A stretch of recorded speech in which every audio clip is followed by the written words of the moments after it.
Muy buenas tardes, estimados cibernautas y radioyentes. Nuevamente su programa Las Puertas de la Justicia por Radio Moderna, Radio Papá 930 AM. Tengan ustedes muy buenas tardes. En esta oportunidad tenemos el honor de contar con la presencia del doctor Humberto Abanto Verástegui. Para hacer una pequeña semblanza chiquita, es un abogado conocido. Es de la Universidad Nacional Federico Villarreal, con maestría en Derecho Constitucional por la Pontificia Universidad Católica del Perú. También ha tenido especialización en Derecho Constitucional, Derecho Procesal, Derecho Internacional de los Derechos Humanos y Derecho Internacional Humanitario y Derecho Internacional Penal. Doctor Humberto Abanto, muy buenas tardes. Muchas gracias por su presencia, sus palabras de bienvenida. Muy buenas tardes, es un placer estar aquí. Así que vamos a conversar largo. Muy bien. Doctor Marcos, su saludo. Ante todo, muy buenas tardes con todos nuestros radioyentes y los cibernautas que todas las semanas están completamente con nosotros, y agradecerle la digna presencia de que tenemos a un connotado abogado, que es el doctor Abanto, que nos va a dar su opinión más que totalmente jurídica sobre hechos que ahorita son de materia de, como quien dice, de investigación y de opinión, ¿no? Claro. Doctor Harrison Menezes. Muchas gracias, doctor. Muy buenas tardes a todos los cibernautas, radioyentes que nos acompañan en cada uno de los espacios de este humilde programa, Las Puertas de la Justicia, por Radio Moderna 930 AM. Y bueno, como dijo el doctor Alejandro, nos encontramos engalanados con la presencia del doctor Humberto Abanto Verástegui, ¿no? Bueno, está de más presentarlo, un reconocido abogado de figuras públicas, experto en Derecho Constitucional y Procesal Penal. Doctor, bienvenido a este programa. Gracias. Muchísimas gracias nuevamente. Muchas gracias por las presentaciones. Bueno, yo sé que su tiempo es valioso, así que vamos a entrar en materia. Estamos viviendo una coyuntura muy importante en el Perú, donde existen definiciones políticas, más aún cuando estamos a puertas de las elecciones presidenciales. En ese sentido, quisiéramos saber, para entrar en materia, un breve análisis u opinión sobre la coyuntura política que estamos viviendo, teniendo en cuenta que tenemos muchos factores que pueden interferir en la decisión del pueblo peruano en estas próximas elecciones, tales como el caso de Odebrecht, la eventual politización del Ministerio Público, digo eventual porque no quiero ser categórico, y sobre el resto de noticias que han aparecido de manera coyuntural. Bueno, yo creo que el más grave riesgo que afronta el proceso electoral del próximo año es la politización del Ministerio Público. Si uno mira, la señora fiscal de la Nación, la señora Espinosa, informa que ella es incómoda porque le ha abierto investigaciones a la Presidenta, le ha abierto a los ministros, a los congresistas, a los miembros del Tribunal Constitucional, a los miembros de la Junta Nacional de Justicia. Nadie está a salvo de la hiperactividad de la señora Espinosa. Muy raro en estos últimos años, ¿no? Ningún fiscal se ha portado así. La señora Boluarte tiene 42 carpetas abiertas. Eso para mí no indica una conducta delictiva de la señora Boluarte, indica un patrón de persecución destinado a desestabilizar el gobierno. Se le ha acusado de todas las cosas, y hemos tenido la barbaridad de un juez. Yo le tengo muchísimo respeto, pero cuando la gente se equivoca hay que decirlo en voz alta. El juez Juan Carlos Checle Soria levantó el secreto profesional. Es una cosa por la que nada más ni nada menos que Baltasar Garzón fue echado de la audiencia pública, de la Audiencia Nacional en España, porque se atrevió a levantar el secreto profesional escuchando las conversaciones de la trama Gürtel entre los abogados y los defendidos de la trama Gürtel. Acá no ha sido un abogado, ha sido un médico, y un médico entregando datos clínicos. Está violando los derechos fundamentales, entonces. No se puede, el secreto profesional no tiene quien lo levante excepto el titular de la información. No hay un procedimiento de levantamiento del secreto profesional en el Código Procesal Penal, y uno no lo puede levantar aplicando analógicamente otro procedimiento, como el levantamiento del secreto tributario o el secreto de las comunicaciones. Pero vemos esas cosas. Vemos que le abre procesos a la Junta Nacional de Justicia, le abre procesos, yo mismo, nos han abierto una investigación por el recurso que se ganó, el recurso de reconsideración que se ganó en la Junta Nacional de Justicia, porque un enfermo mental puso una denuncia sin ningún detalle a la Fiscalía de la Nación. La Fiscalía lo desdobló y lo envió a la Fiscalía de San Isidro, y fíjense, la Fiscalía de San Isidro, el fiscal de San Isidro se dio cuenta de algo, y es que el código dice que la denuncia tiene que tener un relato por lo menos circunstanciado. Correcto. Ya, eso no lo tiene. Pero el fiscal provincial se dio cuenta de eso y la fiscal de la nación no. ¿Pero qué está ocurriendo aquí? Está ocurriendo que todo el que se oponga a una determinada corriente ideológica termina procesado, y muchas veces con la complicidad del Poder Judicial. Correcto. O con los errores del Poder Judicial. Lo que estoy diciendo sobre el secreto profesional es muy grave. Nadie ha levantado la voz. Me ha sorprendido que el colegio médico, por ejemplo, no diga nada. O sea, mañana yo puedo obligar a un médico a que revele los datos de una operación, o el tratamiento de una persona, o el estado clínico de una persona. Eso no es posible, ¿no? Mañana va a ser, o sea, comenzaron por los médicos, vamos a seguir los abogados, o seguirán los contadores. Antes que intervengan mis compañeros, una pregunta. ¿Desde cuándo, para usted, a su consideración, existe este patrón politizado en la actuación del Ministerio Público? 2017. ¿Qué pasó ahí? 2017 se montó el caso Cuellos Blancos. No digo que no haya habido una trama de corrupción en la Corte Superior de Justicia del Callao. Pero era una trama de corrupción, era una picaresca propia de la Corte Superior de Justicia del Callao. Y se presentó como una conspiración para tomar el Poder Judicial y el Ministerio Público. Y esta conspiración se descubre justo cuando el señor Pablo Sánchez iba a dejar el cargo, y se produce algo muy extraño, y es que alguien, no sabemos quién porque el señor Sánchez nunca quiso investigarlo, le entregó completa la matriz de interceptaciones telefónicas a una organización no gubernamental que comenzó a administrarla Y a dosificarla a los medios de comunicación. Exactamente. Y en ese momento el país, que vivía en una caja de resonancia, encerrada en una caja de resonancia, donde solo se escuchaba una versión, y era esta versión, creyó, desapareció el Consejo Nacional de la Magistratura, se estatizó la selección de jueces y fiscales, porque si ustedes miran, el Consejo Nacional de la Magistratura tenía participación ciudadana. Correcto. Esa participación ciudadana ha desaparecido. Se ha perdido. Es totalmente estatal. ¿Quiénes conforman la comisión que luego selecciona a los que van a seleccionar a los miembros de la Junta? Correcto. Doctor Marco. Abarcando eso, también vemos que en las últimas declaraciones que tiene la fiscal de la Nación está dado contra la Junta Nacional de Justicia, cuestionando primero su acción que tienen ellos de abrir una investigación disciplinaria, más aún que desacató. Pero ahora está haciendo como una discusión que lo va a denunciar. ¿Qué opinión que le merece a usted, que teniendo en cuenta que la Junta Nacional de Justicia es quien los elige, quien los mantiene en ese puesto, ella trate de contradecirlos y en algún momento hasta desacatar una disposición de la Junta? Mire, doctor, yo tengo un profundo respeto por el valor de la libertad, pero el valor de la libertad tiene una contrapartida, que es la responsabilidad. O sea, yo soy libre de elegir el curso de acción que yo quiera, pero yo voy a responder por las consecuencias que este curso de acción produzca.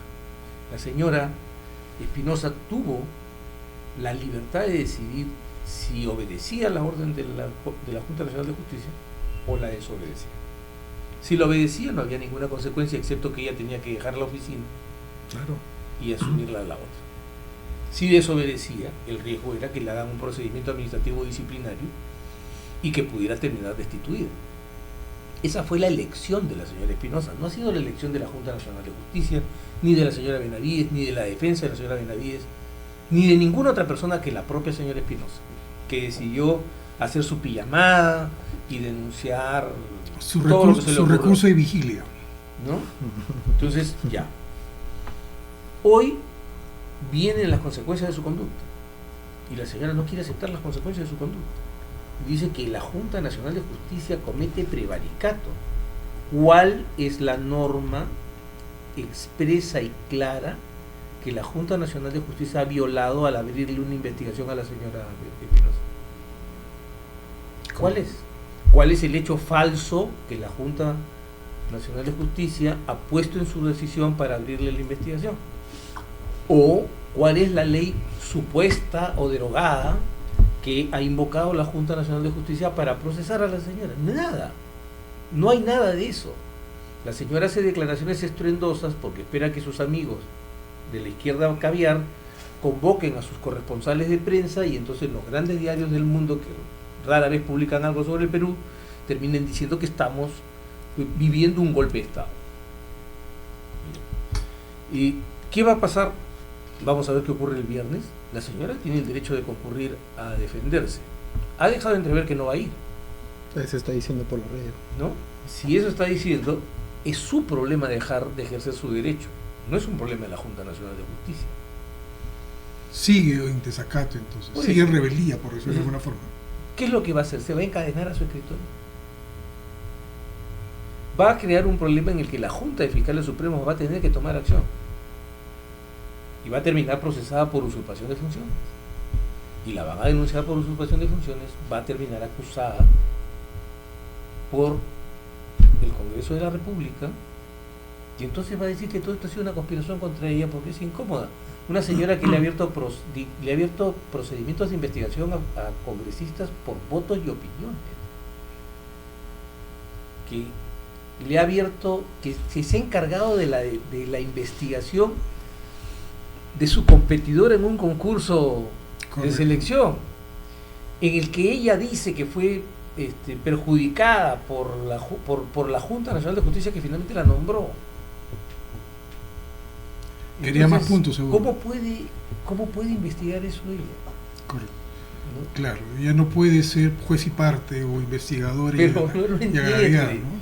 Entonces yo sinceramente no sé si la señora es mala o tiene un serio problema de salud mental.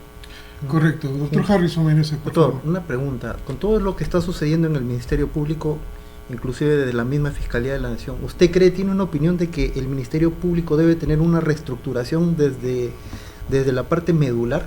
No, yo no tengo ninguna duda de que tanto el Poder Judicial como el Ministerio Público necesitan una reestructuración. ¿De personas o de estructura? No, necesitamos para empezar, las instituciones están compuestas por personas y son manejadas por personas. Entonces, no hay forma de cambiar la institución sin cambiar a la persona. Pero la Constitución no le da el poder a ningún poder del Estado de intervenir otro poder u otro órgano o un órgano constitucionalmente autónomo. Entonces tenemos que ser inteligentes y buscar un mecanismo que permita la reforma sin violar la Constitución. ¿Cuál es este para mí? Dos instituciones piramidales, como son el Ministerio Público y el Poder Judicial, requieren que primero que nada se reforme la cabeza. ¿Y cómo se reforma la cabeza? No como hizo Fujimori con un decreto de ley echando a la calle a los magistrados, sino tomando cuenta de un asunto. La Corte Suprema trabaja con 47 jueces supremos, de los cuales solo 18 son titulares. Hay 29 jueces supremos que son provisionales, cuya permanencia en el cargo no depende de su capacidad, sino de caerle bien a la presidenta de la Corte Suprema, a una poderosa fiscal, vocal o juez miembro del Consejo Ejecutivo del Poder Judicial, o al presidente de su sala. Ya. Si necesitamos estos 29 jueces supremos, ¿por qué no son titulares? Yo recuerdo un bonito discurso de la señora Yanet Tello cuando dijo que el gran problema es la provisionalidad al asumir la presidencia. Sí, lo dijo. Bueno, comencemos erradicando. Es más fácil erradicar la provisionalidad de 29 que de 3.600. Que sea un gesto político en todo caso. Pero eso lo tiene que hacer el Congreso, modificando la ley orgánica del Poder Judicial. Lo mismo debe pasar en el Ministerio Público, cuyos fiscales supremos deberían pasar de 6 a 15, para que puedan tener cierto grado de correspondencia con el Poder Judicial, donde, repito, hay 47 jueces supremos, ¿no? Si hacemos eso... Y hay muchos que tienen más de 10 años como provisionales, ¿no? y que van a los concursos y no los aprueban, no aprueban el examen de conocimiento. Yo sí creo que hay que poner una norma que diga: juez o fiscal supremo provisional que no apruebe el examen de conocimiento o no haya concursado, estando ya en capacidad de concursar, se regresa a su corte. se regresa a su Corte. Claro. Y segundo, hay que hacer que la composición de la Corte Suprema sea por méritos. Y el sexo de una persona no es un mérito. La señora Tello echó a jueces que fueron a la escuela judicial en España, en Barcelona, con dinero de los contribuyentes, que estaban como jueces provisionales en la Corte Suprema, por su sueño de la paridad, para que haya el mismo número de juezas supremas que de jueces supremos. Está mal. O sea, el mérito es No es la el capacidad, sexo. no es la capacidad, sino el sexo. Ese es un gravísimo error, ¿no? ¿Usted no cree que también ha habido una influencia? Porque también se ve hasta en los partidos políticos que hay una exigencia, ¿no? Para que haya como una paridad, pero también creo que eso ha sido perjudicial, ¿no? Mire, hay partidos, por ejemplo, Fuerza Popular es un partido que tiene una gran presencia femenina y nadie no se lo ha impuesto a la ley, se lo ha impuesto a la realidad, por dar un ejemplo. Yo sí creo que hay que, digamos, encontrar una forma de estimular, pero no puede ser a costa de forzar a la gente. O sea, si yo obligo a la gente, obligo a los partidos a poner 50% varones, 50% mujeres, estoy limitando el poder de escoger de la persona, que finalmente es el elector, que es la persona que a mí me interesa, ¿no? Si hago en la justicia lo que se ha hecho en la Corte Suprema, porque no le escuchaba a la señora Tello preocuparse mucho de una realidad que, hablando de esto, es paradójica. Los hombres tendríamos que pedir cuota en los juzgados de familia. Claro. Les pido que me ubiquen un juez De familia varón. varón. Y eso sin contar que antiguamente se tenía la exigencia de que usted sea casado y con hijos. ¿Recuerda? Pero ahora, ¿qué hacemos? ¿Pedimos cuota? ¿Dónde está la paridad? ¿Por qué no le ha reclamado a la doctora Miluska Cano, la doctora Tello, que haya paridad en los juzgados de familia? ¿Por qué no? Porque las mujeres han desarrollado una cierta capacidad y una cierta especialidad en materia de familia que supera las habilidades de los varones. ¿Qué podemos hacer en ese momento? ¿Pedir cuota? ¿Sería justo? ¿Pedir paridad? ¿Sería razonable que desplacemos a una juez capacitada en su materia para poner a otro por el hecho de que es varón? No, absolutamente. Pero cuando se trata de aquí, sí se ve mal. Cuando se trata de allá, se ve muy bien. Doctor, ¿usted cree que ha habido, con el caso Odebrecht, el punto de quiebre que realmente cuando ya se detecta pues de los Estados Unidos y llega acá a la Perú, es el punto de quiebre donde realmente el Ministerio Público ya se politiza, que digamos así? No. Es, digamos, el gran aprovechamiento para destruir el sistema político. Pero el Ministerio Público ya estaba politizado en 2017. Sabe además que viene el caso Odebrecht, porque el caso Odebrecht está ya en el 2014 finales, principios del 2015 en Brasil. Para quienes lo hemos seguido desde el comienzo, yo era el abogado del competidor en gasoducto, al que lo descalificaron arbitrariamente. Y ganamos en primera instancia el amparo, subimos y la sala lo anuló, volvimos a ganar en primera instancia, subimos a la sala, se partió, y de estar ganando 2-1 terminamos perdiendo 3-2, ¿no? Y fuimos al Tribunal Constitucional. Y el doctor Eloy Espinosa Saldaña, que fue el ponente, declaró la sustracción de la materia por la irreparabilidad del agravio. Fallo que ha usado Nadine Heredia en su caso, diciendo estuvieron bien descalificados, cuando todos sabemos que el día viernes a las 4:30 les dijeron el día hasta las 8:30 de la mañana del día lunes tienes para explicarme si sigue siendo tu misma composición en el consorcio. Y entre sábado y domingo se pidió a dos estudios, el estudio Delmar Ugarte y el estudio Checopar, informes jurídicos que fueron solicitados, procesados, entregados y analizados entre el sábado y el domingo. Y la decisión fue: descalificamos a las 8 de la mañana, descalificamos, ya no le damos la oportunidad que le habíamos dado de que descargue. ¿Ok? Entonces, con esa autoridad yo puedo decir, esto lo sabíamos nosotros. Sabíamos desde el año 2014 que la cosa en Brasil estaba descomponiéndose. Acá lo sabían con mayor digamos, claridad que yo, algunos periodistas. Montaron el escándalo, miren lo oportuno, en 2017, cuellos blancos. Para distraer la atención pública. No, para decir estamos al borde de un gran peligro, la corrupción está tomando todo el país. Desaparecemos al Consejo Nacional de la Magistratura. ¿Qué necesidad había de desaparecer el Consejo? No existía. ¿Por qué no cambiábamos a los miembros y se terminaba el asunto? No, necesitábamos un sistema para controlar el nombramiento. Correcto. Ya sabemos quién fue. Ya, y luego cojo el caso Odebrecht y lo convierto en un caso de corrupción empresarial que se convierte en un caso de corrupción política. ¿Quiénes son?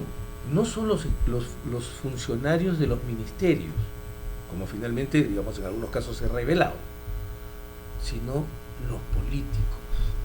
No me interesan los sobornos, me interesan los aportes de campaña. Y de repente me doy con una sorpresa. La fundadora de mi ONG también está metida. Qué terrible. Justo quería cortarle ahí, doctor. Ya entrando en materia, ya hemos cambiado, ya hemos pasado sobre la situación del Ministerio Público y del Poder Judicial. Ahora, con lo que usted ha dicho, entremos en materia al tema de Odebrecht. Susana Villarán, ¿qué expectativas, qué piensa usted que va a pasar ya pronto con el inicio del juicio oral en ese caso? Bueno, no espero grandes cosas. El testigo más importante y el colaborador eficaz se ha suicidado haciéndose un corte de 15 centímetros en la garganta. Es brillante la explicación acabo de... José Miguel Castro. Pero quería entrar en esto. Barata dice, le di $200.000 a Luis Alba Castro. La fiscalía abre una investigación. Crimen organizado. Toda la dirigencia del partido, miembro de una organización criminal capitaneada por Alan García. Correcto. Alguien dice, yo escuché que Barata dijo que le había dado $200.000 a Luis Castañeda Locio. Se abre una investigación. Lavado de activos en organización criminal capitaneada por Luis Castañeda Locio. Y entonces, no, además, Horacio Canepa dice que le dieron $200.000 a la campaña de Lourdes Flores y el PPC también son una organización criminal. Pero un día descubrimos que la señora Villarán había recibido $11.200.000 entre OAS y Odebrecht. Una bicoca. Y solamente ella y José Miguel Castro están siendo procesados. Eso es lo que se explica. No había organización criminal. Efectivamente. O sea, ellos solitos pudieron trasegar $11.200.000 en dos campañas obscenamente ostentosas, como la de la no reelección, como la de la no revocatoria, perdón, y la de reelección, sin nadie más. Sin absolutamente nadie más. Y sin que ninguno de sus compañeros de partido se había involucrado. Y nadie dijo nada. O sea, dos personas batuteaban todo. Y que nadie no, hacían todo, ni siquiera batuteaban, hacían todo. Y que ni los mencionan, ¿no? Entonces, y toda la gente que recibió dinero, o sea, en el caso de Keiko Fujimori igual, han llamado hasta la última persona que aparece como aportante. Aquí no. Aquí los que recibieron, si recibieron dinero o no recibieron dinero, no sabemos, nadie ha investigado. Díganme. Y esto coincide con todo un proceso que va dirigido a destruir el Congreso vigente en ese momento, que termina con la disolución del Congreso inconstitucionalmente por parte del señor Vizcarra, y concentra todo el poder, y el señor Vizcarra puede gobernar el Perú durante 5 meses con base en simples decretos de Vizcarra. Dígame si eso no fue la toma del poder. Y luego se dieron el lujo de que cuando sacaron a Vizcarra porque se molestaron con él porque los estafó con la designación de Cateriano, porque después se dieron cuenta que él había promovido que Acuña lo baloteara, no dejaron que dure 5 días Manuel Merino, y lograron convencer al país a través de la presión de los medios, escuchen, esto es impresionante, de que los que habían votado por la vacancia de Vizcarra no podían presidir el Congreso. ¿Cierto? Y así terminamos en un momento, en un instante, por suerte la locura no llegó a tanto, con Rocío Silva Santisteban presidiendo el Congreso de la República, que podía haber sido presidenta. Cuando se dieron cuenta pararon. Y terminamos poniendo a Francisco Sagasti. No, pero para eso utilizaron a Inti, a Brian, quienes estaban ahí. Los nombraron hasta mártires todavía. Sí, pero, Por eso. Pero ahí vemos pues, que ahí también, si vemos quiénes están en todo, Domingo Pérez, todos ellos ellos realmente fueron los que echaban más leña bajo otras alternativas, pero que todos inducían de que había pues todo un complot, ¿no? Más los grandes medios de comunicación. Con el lema que se metieron con la generación equivocada. Así es. Y estaba equivocada la generación. Hasta el día de hoy. Y hoy día está tratando de jugar a levantar a la generación Z porque creen que esto es Nepal o esto es Indonesia. No, Claro. han querido hacerlo como Nepal. Quieren hacerlo como Nepal, efectivamente, con matanzas, incendios y todo. Ahora bien, mucha gente está viendo en estos momentos que la Municipalidad de Lima, ya sea en la gestión de Jorge Muñoz o de Rafael López Aliaga, están perdiendo los arbitrajes a nivel internacional. Pero la pregunta es, ¿estos arbitrajes tienen la estructura pétrea de ser inamovibles? ¿O eventualmente con una sentencia condenatoria Susana Villarán pueden perder esa fuerza? No, es que a ver, esto tiene que ver con la imprudencia de Rafael López Aliaga. O sea, yo no puedo plantear un arbitraje, yo no puedo plantear un pleito confiando en que Dios sea grande, la Virgen de regular tamaño y salga una sentencia a tiempo que me ayude a ganar mi caso. O sea, así no se plantean los casos. Yo creo que a los cuatro, a ninguno de nosotros nos ocurriría plantear un juicio con la expectativa de que voy a ganar si sale una sentencia en otro juicio. ¿Se dan cuenta? Eso es lo que ha hecho Rafael López Aliaga.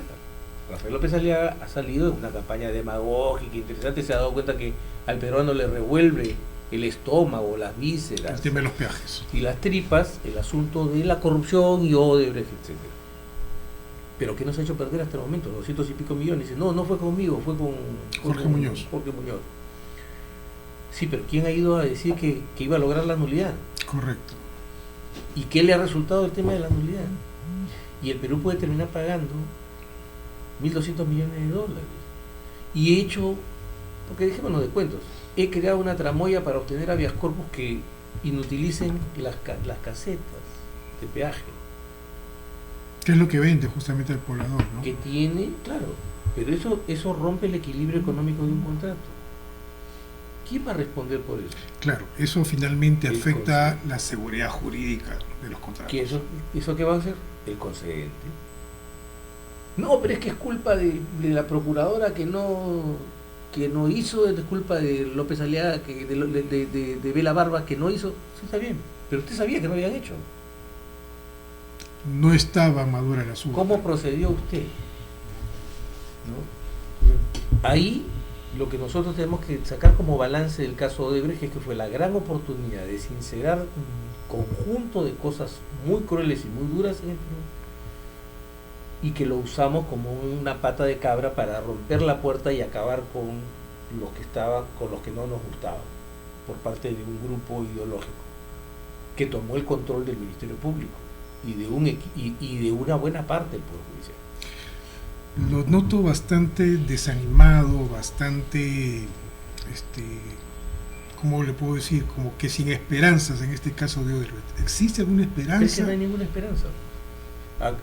Odebrecht le pidió, todo se ha hecho muy mal. Odebrecht domiciliaba en el Perú, sus ejecutivos domiciliaban en el Perú, y se les ocurrió a los señores fiscales ir a Brasil y con base en el convenio de cooperación Están mentado judicial acuerdo. montar el acuerdo. ¿Por qué? Porque dijeron, me voy a ahorrar trabajo. ¿Para qué si ya la fuerza de tarea ha hecho el trabajo? ¿Para qué investigamos? Mejor nos llevamos el Sóplame, trabajo y nomás. quedamos como unos reyes. Pásame tu información que acá yo la Ya. proceso.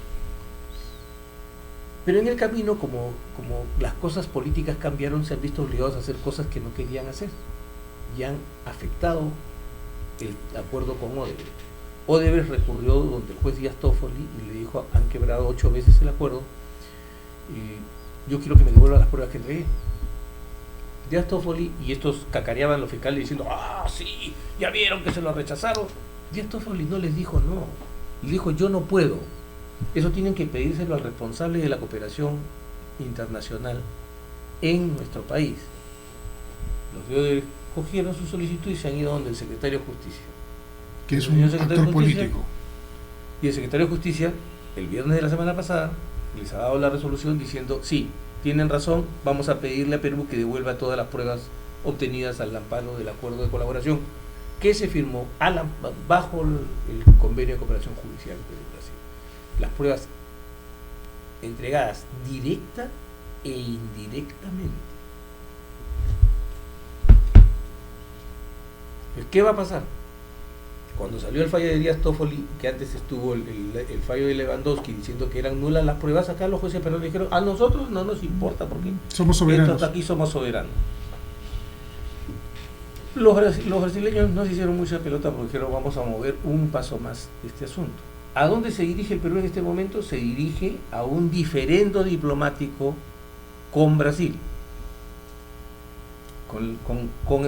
Vamos a enfrentar al Palacio de Torres Tagle con el Palacio de Itamaraty, una de las cancillerías más poderosas del mundo y más profesionales del mundo.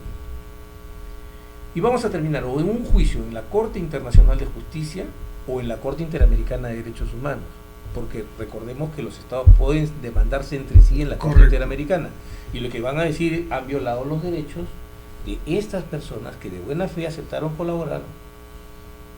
Y usando el caso Cantos contra Argentina, van a decir que inclusive la protección debe llegar a las empresas, porque recuerden que en el caso Cantos contra Argentina, la Corte Interamericana dijo que si bien la convención no protege a las personas jurídicas, es innegable que las personas jurídicas son instrumentos para el desarrollo de las personas humanas y de los seres humanos, y en la medida en que esto se dé, la Corte protegerá.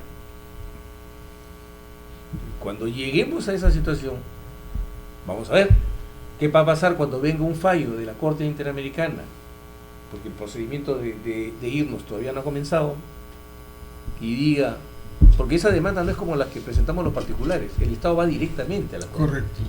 No necesita pasar por la Comisión Interamericana, no necesita perder 5 años ahí, va directamente. ¿Qué va a pasar? Negro panorama, negro panorama. ¿Tiene alguna pregunta usted? No sé si me permite, doctor. Por favor. Doctor, y justo que está tocando ahora este tema bastante interesante de la Corte Interamericana de Derechos Humanos, ¿qué tan factible cree usted que pueda hacer que el Perú se sustraiga de esa comisión, de esa Corte Interamericana? Yo espero que no, sinceramente. ¿Sí? Correcto. Lo que yo creo que Perú tiene que hacer es luchar por reformar el sistema. Yo soy partidario de los sistemas supranacionales de protección de derechos humanos, porque los sistemas nacionales no funcionan muchas veces. Yo les pido que revisen esto.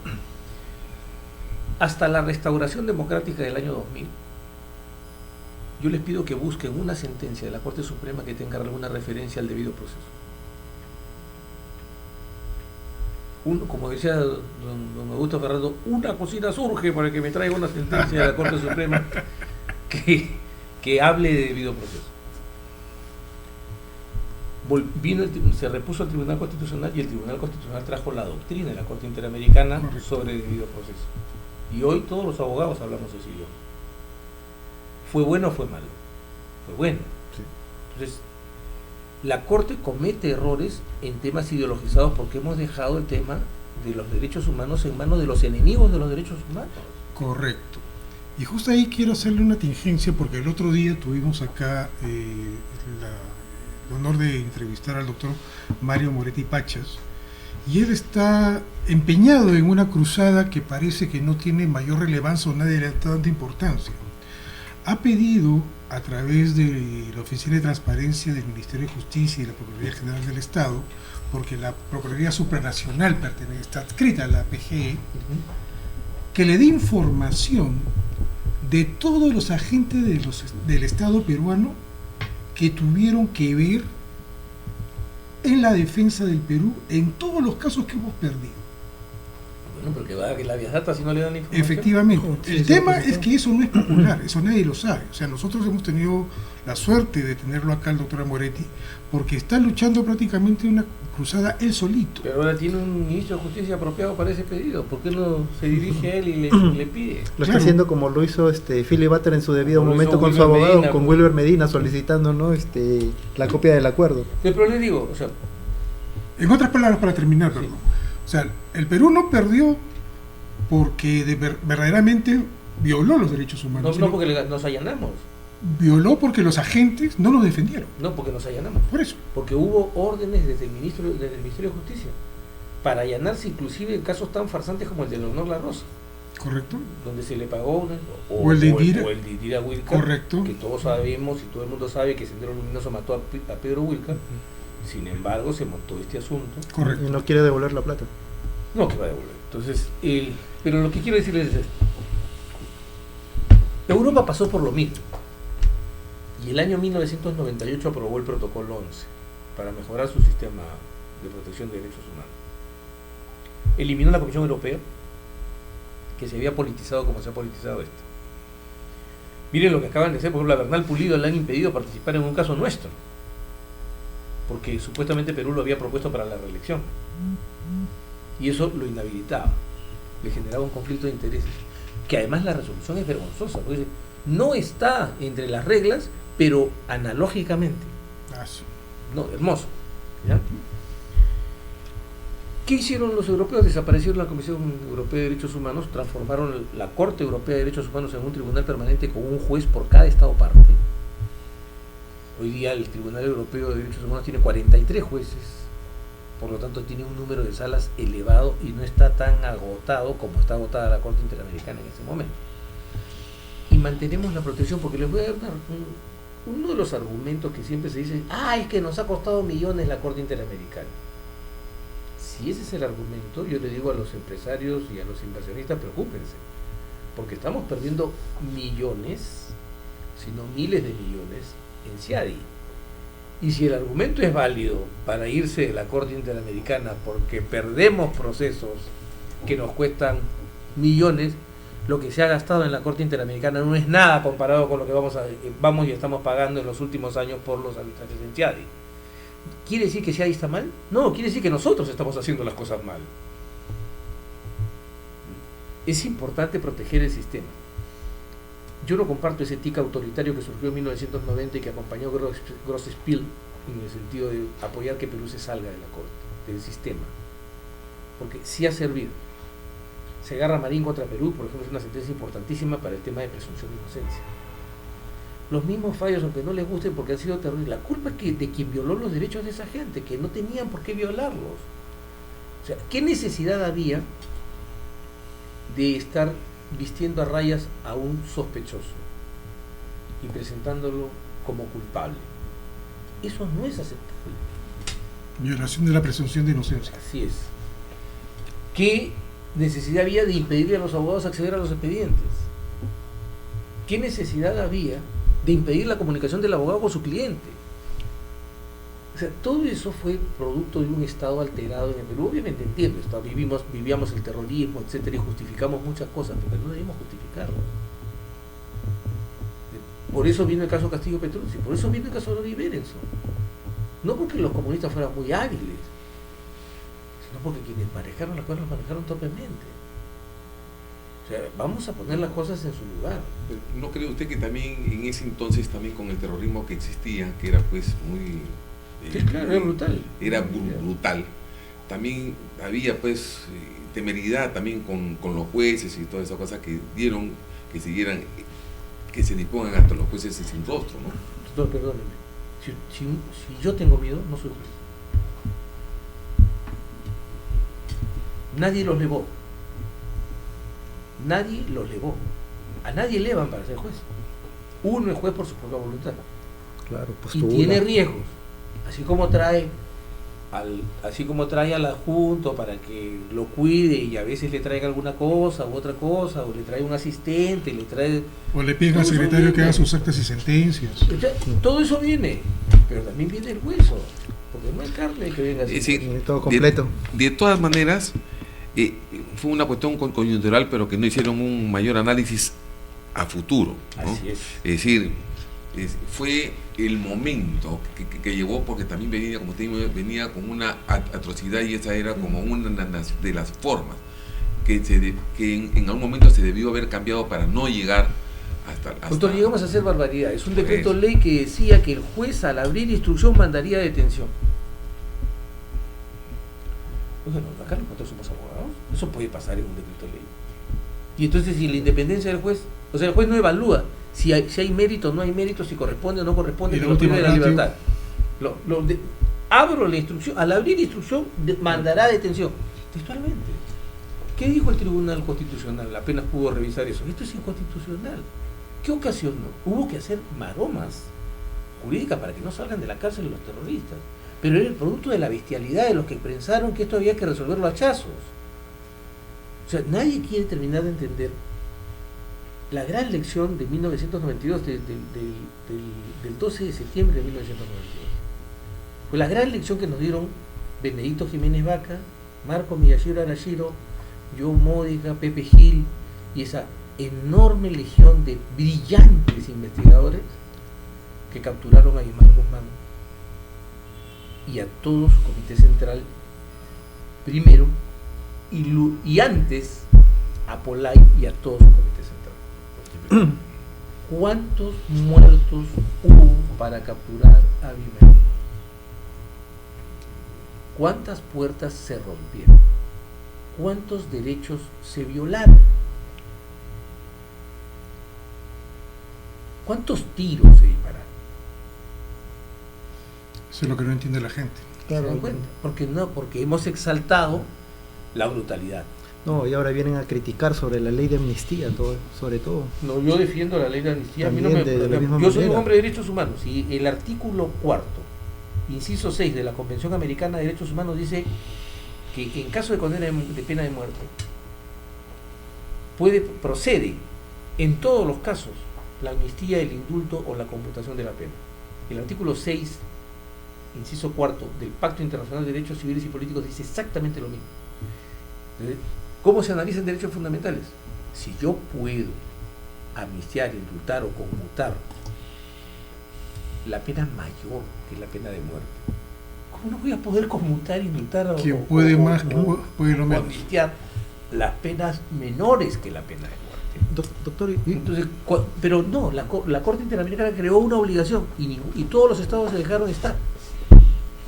La famosa obligación de que no se puede admitir amnistías, prescripciones o eximente de responsabilidad a las graves violaciones de derechos humanos. Esa es una práctica exclusivamente regional. El Tribunal Europeo de Derechos Humanos la ha rechazado expresamente y la Corte Africana ni siquiera la ha considerado. Pero aquí hablan como si fuera verdad revelada. Lo único que es imprescriptible son los crímenes contra la humanidad. Y en el Perú se aplicó los crímenes contra la humanidad contra las normas de derecho penal internacional. Porque para que haya un crimen contra la humanidad, para que hubiera un crimen contra la humanidad hasta 1993, Yugoslavia, tenía que producirse la atrocidad en conexión o en ejecución de un crimen de guerra o un crimen contra la paz. Eso pasó en el Perú. En época de paces, no habiendo guerra, solamente en conexión con un crimen de agresión. O sea, un crimen contra la paz. Que yo estoy lo hago preparando el ataque que viene. ¿Eso pasó en el Perú? No. ¿Qué hicieron? Hicieron un mix de Yugoslavia, Ruanda y Roma. Y con eso han condenado a la gente. Y tiene gente, yo doy por ejemplo, la doctora Miluja Cano tiene una tesis de maestría aprobada por la Universidad Nacional Mayor de San Marcos que dice que la retroactividad es una norma de ius cogens en materia de derecho penal internacional. Si eso fuese cierto, el Estatuto de Roma es nulo, porque el artículo 53 de la Convención de Viena sobre el derecho de los tratados señala que son nulos los tratados que se pactan contra las normas imperativas de derecho internacional, es decir, las normas de ius cogens. Y el Estatuto de Roma establece la irretroactividad de sus normas, la irretroactividad de sus disposiciones. Entonces, ¿cómo puede decir que era una norma de ius cogens? Pero eso se ha dicho en el Perú, y ha sido dicho no solo por la doctora Carla, se ha dicho por la Corte Suprema. Entonces, ¿cómo no se va a amnistiar esto? Si esto ha sido una cosa de locos. Doctor, una pregunta. Y ahora estaba viendo, también leyendo referente a temas que algunos magistrados están apartando acerca de la ley de amnistía. ¿Usted cree que están prevaricando esos magistrados que no quieren aplicar, se están sustrayendo de la ley de amnistía? Contra la ley, contra la norma expresa y clara. Artículo 14 de la Ley Orgánica del Poder Judicial. El control difuso solo puede aplicarse en las sentencias. ¿Por qué se aplica en las sentencias? Porque el control difuso, cuando hay sentencia de control difuso, en la que se produce control difuso, si no es apelada, tiene que subir en consulta obligatoriamente a la Sala de Derecho Constitucional de la Corte Suprema. Pregunta, ¿los autos pueden subir en consulta? Tiene que ser sobre el fondo. Entonces lo que está haciendo el juez en ese caso es facultarse algo que la ley no le da, que es aplicar el control difuso sin control superior. Ahí viene la otra pregunta. Pero el juez sabe eso, pero lo aplica, pero no se toma ninguna acción. Ahora le toca a la Junta Nacional de Justicia, ¿no? Sobre ello, ¿no? Se vienen procedimientos administrativos contra varios jueces referentes a ese tema, ¿no? No, Miren, yo le digo con franqueza, que la Junta vote a 3 jueces que hacen esto. Sí, sí. Y nunca más van a ver a un juez haciendo control difuso en un auto. Nunca más en su vida. No van a verlo. Si otra cocina surge para el que vea un juez hacer control difuso violando el artículo 14 de la Ley Orgánica, después que voten a 3 jueces. Y eso que uno es uno de esos jueces, creo que es el juez Carguancho, que es el primero que dio una resolución haciendo como ese control y absteniéndose, ¿no? Y ojo, con llamado de atención de la Corte Suprema ya en un caso... Ya le hizo ya una llamada de atención, claro que sí. Eso es activismo. Entonces, no le importa porque sienten impunidad. O es que se sienten apoyados. intocables. No, se sienten impunes. O sea, no va a pasar nada. O es que tienen algún apoyo también. Bueno, también, pero esencialmente porque no hay consecuencias. ¿Sabes lo que pienso yo, doctor? Es que... Permítame, sí, doctor. En el Perú tenemos un serio problema contra el que tenemos que pelear, abogados y todos en el país. Las promesas de la ley tienen que cumplirse. Las promesas de la Constitución tienen que cumplirse. Mientras las promesas de la ley y las promesas de la Constitución sean nada más que promesas vanas, todo el mundo va a hacer lo que le dé la gana. Lo que hay que hacer es... de aquí le doy un consejo al congresista Rospigliosi, que es el más, digamos, el gonfalonero de esta pelea. Correcto. Claro. Fernando, hoy ponles una queja en la Junta Nacional de Justicia y acá está el señor. El señor ha sacado una resolución violando expresamente el artículo 14 Y sin ser sobre el de la fondo. Ley Orgánica del Poder Judicial. Se acabó. Si la Junta verá si abre el procedimiento, si le abre el procedimiento verá si lo suspende, y si no tiene una explicación razonable lo destituirán. El día que vean a uno destituido no le ha pasado nada a nadie. Efectivamente. Por eso es la misma razón por la que cuidamos nuestra vida. ¿Saben por qué cuidamos nuestra vida? Porque somos mortales. Si fuéramos inmortales no nos importaría un pepino. Doctor,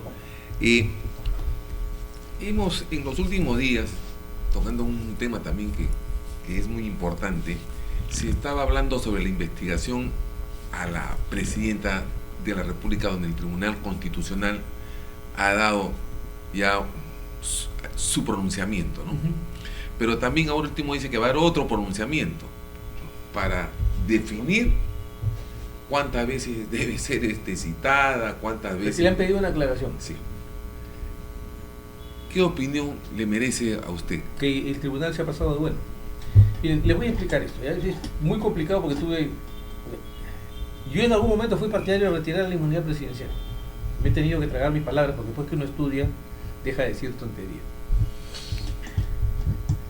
Cuando vino la discusión sobre la inmunidad presidencial, yo me puse a revisar los debates de la Convención Constituyente de 1787 en Filadelfia, que es de donde tomamos esta institución y la trasplantamos a nuestra Constitución de 1839. La Constitución Gamarra es la que incorpora la inmunidad presidencial. El primer presidente peruano, el de 1822, no tenía ninguna inmunidad, respondía por todos sus actos, porque era un comisario del Senado, era un comisario del Congreso. El de Bolívar, la de 1824, era intocable, pero, o sea, era casi un monarca. Casi monárquico. La del 28 quedó más o menos allí, pero finalmente en 39 tuvimos esta visión totalmente norteamericana de la inmunidad presidencial.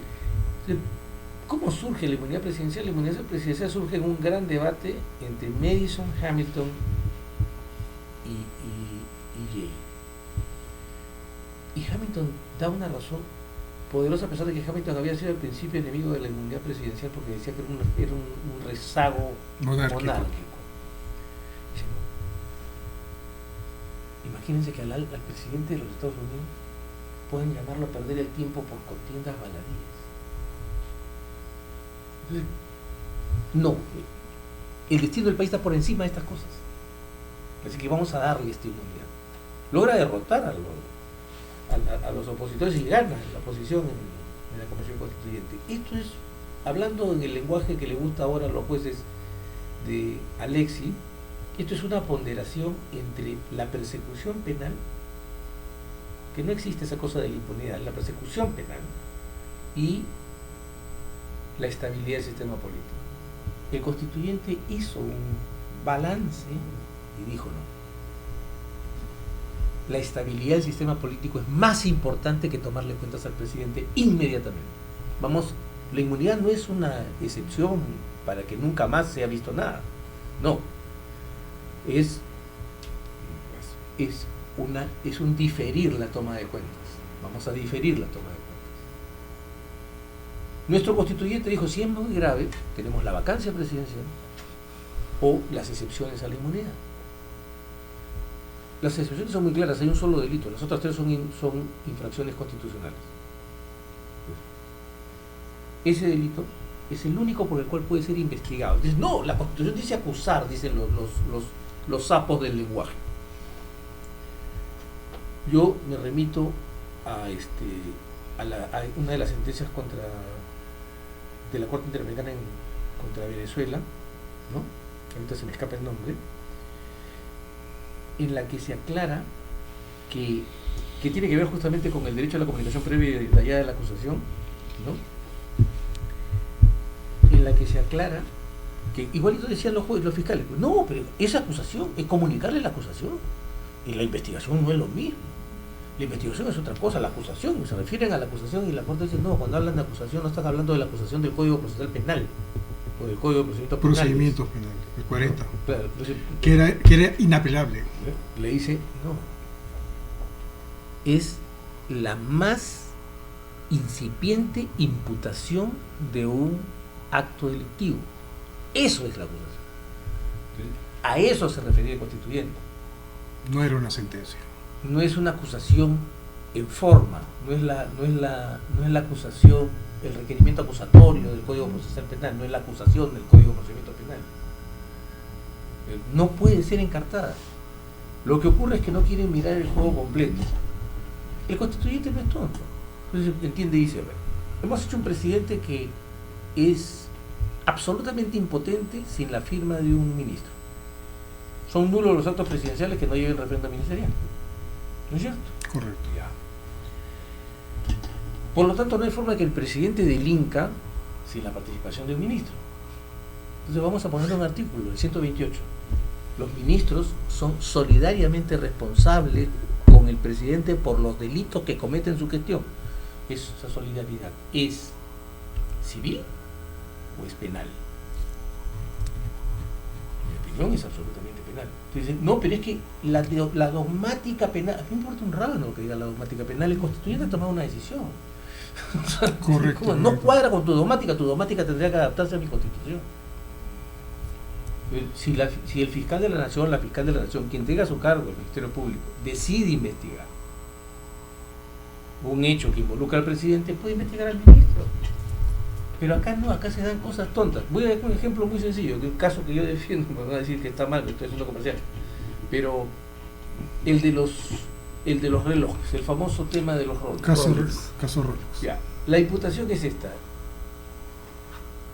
Oscorima le regaló los relojes y a cambio la señora presidenta le dio un decreto de urgencia transfiriéndole recursos del presupuesto. Ahora ya escucho. Ya, pregunto. ¿Es posible que la presidenta haga un decreto de urgencia sin ministros Sin refrendo. sin la aprobación del Consejo de Ministros. Correcto. Y antes, sin el refrendo del ministro de Economía. Y sin los informes técnicos de los órganos de línea del MEF, Así es. como el Viceministerio de Hacienda, Presupuesto, la Dirección de Presupuesto, crédito público, etc. Ya. Pero para cerrar esto, ¿quiénes están investigados? Ella y él. pero ella no firmó Wilfredo los informes. Corima El presidente. y Dina Boluarte. Dígame. Eso Villena tiene la menor idea de cómo funciona, por eso lo hizo Villena, de cómo funciona la Constitución en el Perú. Lo que correspondía por último era abrir libre investigación al Consejo de Ministros y que se aclarara. Claro, porque ellos son los responsables. por el refrendo. Pero por el se da refrendo. cuenta. Entonces ahí se pueden percatar de que no estamos afrontando una situación normal de investigaciones, estamos tratando de derribar al presidente. Desnaturalizan el principio de la iura no Con vicuria, eso- ¿no? Con eso es evidente de que el Ministerio Público políticamente está actuando dentro del país y quiere poner a lo que ellos crean por conveniente, ¿no? Ujú. ¿No? Porque con eso yo puedo, con su denuncia y que el Congreso no se activa, lo único que traería como consecuencia es que la población o la misma sociedad tome otro mecanismo para la exigencia de que sea... Claro, porque de que no sea hay sacado. justicia, esto es impunidad. Y sigue Pero- hablando.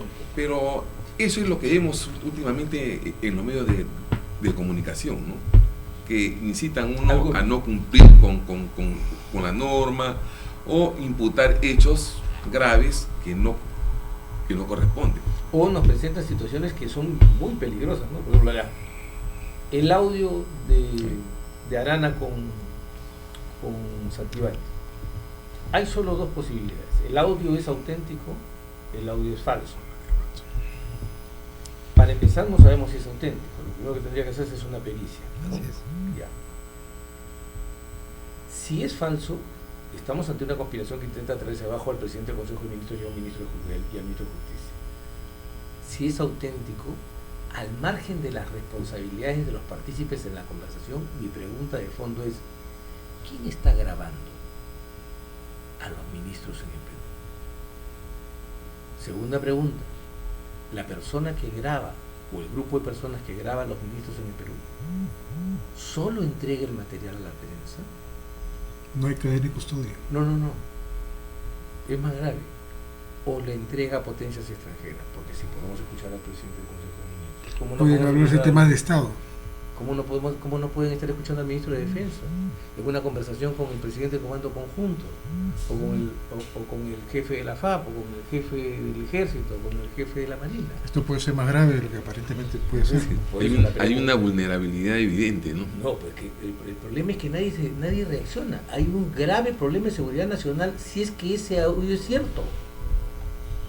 Si ese audio es cierto, hay una organización en el Perú, porque eso no lo puede hacer una sola persona, que está escuchando a los altos funcionarios del país. Y yo no puedo dejar de plantear la hipótesis de: ¿y estas conversaciones pasan a manos de potencias que compran información? El Perú nunca ha tenido espías. El Perú no ha tenido un caso, no tuvo una persona fusilada por espionaje. En los años 70. El caso del señor Garayá Vladimiro Montesinos también estuvo... también estuvo procesado por eso. O sea, pregunta: ¿no hay agencias de inteligencia tratando de operar en el Perú? Correcto. Más aún cuando tenemos una especie de coyuntura política donde tenemos obviamente el puerto de Chancay, el diferendo con Chile, Ecuador, Ahora con Colombia. con Colombia, el tema de la migración masiva de venezolanos, Pero pregunte, etcétera, etcétera. pregunte, no miran eso. Todo el mundo está mirando a Arana y a Santibáñez. Doctor Humberto Abarto. Porque ya hay un propósito, pues, en específico, porque de ser así pueden tomarse a todo un gobierno. Totalmente de acuerdo. Doctor Humberto Abarto, ya estamos próximos a terminar con esta entrevista, pero antes de despedirnos quiero comprometerle a usted, porque ha quedado muchas cosas en el tintero. De verdad que ha sido bastante leccionador conversar con usted, y quisiera comprometerlo para una próxima oportunidad. Encantado, cuando quiera. De verdad que sí. Antes de despedirnos, quisiera que usted más o menos nos dé sus palabras finales y se dirija a nuestros radioyentes. Las palabras finales son sus palabras de despedida, su mensaje a la conciencia, como dice el hermano Pablo, para nuestros radioyentes y cibernautas. ¿Qué es lo que usted espera, como no solamente como abogado, sino como ciudadano que quiere un país mejor? ¿Qué es lo que espera usted? Usted tiene los micrófonos abiertos. Lo primero que espero es que tengamos un debate amplio, robusto, vigoroso y desinhibido, que toquemos los temas importantes en el país, que no votemos por eslóganes, que escuchemos qué cosa viene, porque luego nos quejamos y sepamos exactamente qué es lo que va a pasar con nosotros cuando le entreguemos la llave de Palacio de Gobierno a alguien. En las próximas elecciones. Sus palabras de despedida, doctor Marco. Agradecer totalmente su presencia, doctor Abanto. Creo que ha sido muy enriquecedor, que no solamente han ido para los abogados, sino para el público en general, que siempre que nos acompaña semana a semana. Y esperemos que en un tiempo muy corto tengamos su digna presencia en esta regla. Doctor Harrison, por favor, me uno a lo que acaban de señalar mis compañeros. Qué gusto poder contar con un connotado letrado como usted, y bueno, también le hago la invitación para una próxima conferencia que nosotros realicemos. Agradecer también a todos los cibernautas, radioyentes que nos acompañan en cada uno de estos programas, ¿no? Agradecer también a las personas que nos escriben al correo electrónico lasportasdelajusticiaperú@gmail.com, y bueno, con nosotros será hasta la próxima semana, Dios mediante. Gracias. Muy bien, llegada ya la hora de la despedida, por mi parte les agradezco profundamente a todos nuestros seguidores y nada, muy buenas tardes. Permiso. Gracias.